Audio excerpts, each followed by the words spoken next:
Hello students, welcome back to my YouTube channel Infinity by Vishali.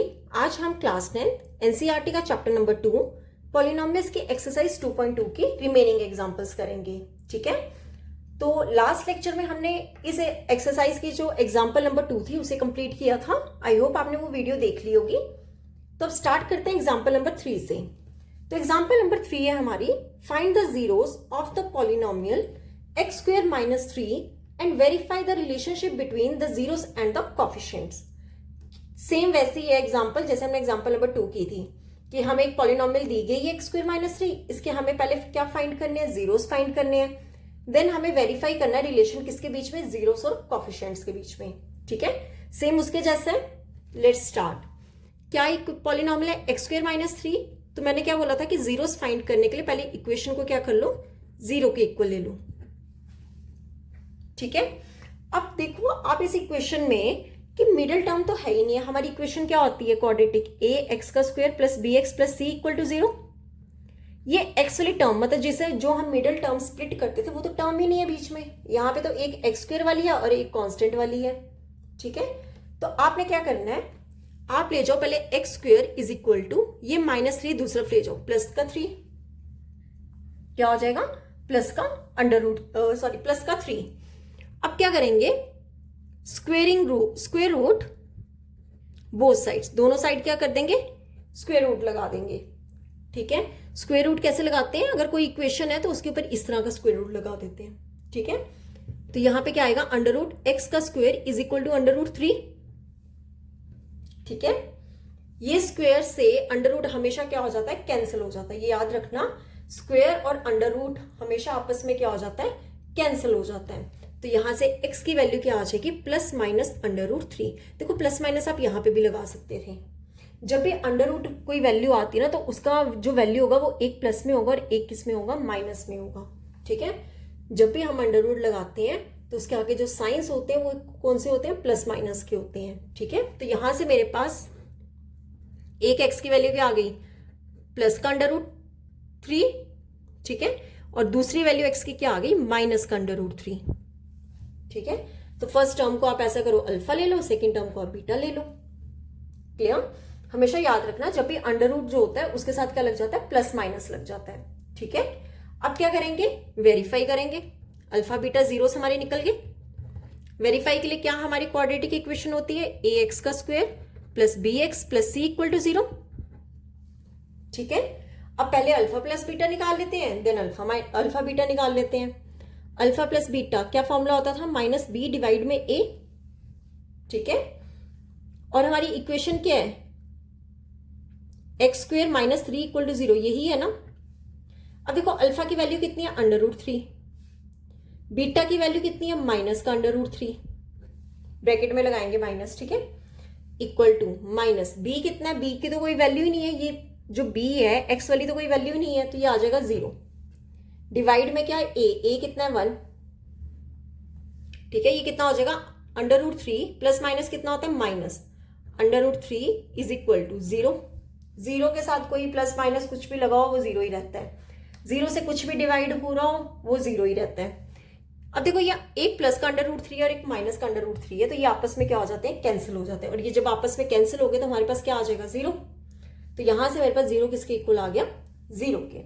Clear, हमेशा याद रखना कि अगर कोई दो वैल्यू सेम है और एक प्लस में और एक माइनस में है तो वो हमेशा क्या हो जाती है, 0 हो जाती है। क्लियर, ठीक हुआ हमारा यहां तक क्योंकि दोनों इक्वल आ गए हैं। अब चेक कर लेते हैं अल्फा बीटा। अल्फा बीटा किसके इक्वल हो गया, सी डिवाइड में ए। ठीक है, वैल्यूज पुट कर लो, अल्फा कितना है, अंडर रूट 3 मल्टीपल बीटा किसके, minus under root 3 is equal to C कितना है, -3, कांस्टेंट वैल्यू है ना -3, डिवाइड ए क्या होता था, coefficient of x square means 1। Clear, अब देखो ये प्लस माइनस तो माइनस ही आ जाएगा। अब बात करते हैं under root 3 multiple under root 3, ये किसके इक्वल होगा, इसको देखो मैं 3 मल्टीपल 3 पूरे पे अंडर रूट लगा देती हूँ, क्यों, क्योंकि दोनों अंडर रूट वाले हैं। और हम इसको कैसे लिख सकते हैं, 3 का स्क्वायर 2 टाइम्स है ना, उतने टाइम्स क्या लगा दो, स्क्वायर लगा दो। ये स्क्वायर से अंडर रूट हमेशा क्या हो जाता है, कैंसिल हो जाता है। तो वैल्यू क्या आ गई, 3। मतलब इस पूरी की वैल्यू कितनी आ गई 3, तो -3 किसके इक्वल हो गया -3। ये हमें क्या करना था, वेरीफाई करना था रिलेशन किसके बीच में, जीरोस और कॉफिशिएंट्स के, कि यहाँ पर दोनों आपस में इक्वल आ रहे हैं, यहाँ पे भी दोनों आपस में इक्वल आ रहे हैं, तो मतलब अगर ये दोनों इक्वल आ रहे हैं तो हमने जो क्वेश्चन हमारे रूट्स आए हैं, हमारे जो जीरोस आए हैं वो बिल्कुल ठीक है। क्लियर। तो यहाँ पे होता है ये एग्जाम्पल नंबर 3 कंप्लीट। अब इस एक्सरसाइज की लास्ट एग्जाम्पल कर लेते हैं, एग्जाम्पल नंबर 4। ओके, तो एग्जाम्पल नंबर 4 है, find a quadratic polynomial the sum and product of whose zeros are -3 and 2 respectively.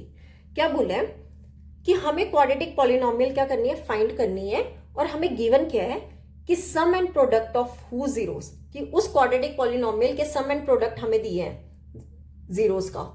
Some of zeros दिया है -3 एंड प्रोडक्ट ऑफ जीरोस कितना दिया है 2। ठीक है, क्या दिया है, हमें क्वाड्रेटिक पॉलिनोमियल निकालनी है, सम ऑफ जीरोस दिया हुआ है -3 एंड प्रोडक्ट ऑफ जीरोस दिया है 2, और हमें क्वाड्रेटिक पॉलिनोमियल फाइंड करनी है। देखो आपको सम ऑफ जीरोस, पहले सम ऑफ जीरोस क्या होता था, अल्फा प्लस बीटा, यही हमने पढ़ा ना सम ऑफ जीरोस, कि अगर वो टू जीरोस एक अल्फा और बीटा है तो उन दोनों का सम हमें दिया हो -3, और alpha beta product of zeros कितना दिया है 2, प्रोडक्ट ऑफ जीरोस होता है अल्फा बीटा। ये मैंने आपको बहुत अच्छे से इंट्रोडक्शन वाले लेक्चर में समझाया था। अगर आपने वो वीडियो अभी तक नहीं देखी है तो उसे जाके जरूर एक बार देख लेना, ताकि आपके जो कॉन्सेप्ट्स हैं वो अच्छे से क्लियर हो जाएं। क्लियर। अब देखो क्वाड्रेटिक पॉलिनोमियल निकालने के लिए आपको एक इक्वेशन पता होनी चाहिए। ठीक है, वो क्या होती है, x² minus alpha plus beta x plus alpha beta equal to 0। ये आपको एक इक्वेशन क्या होनी चाहिए, लर्न होनी चाहिए।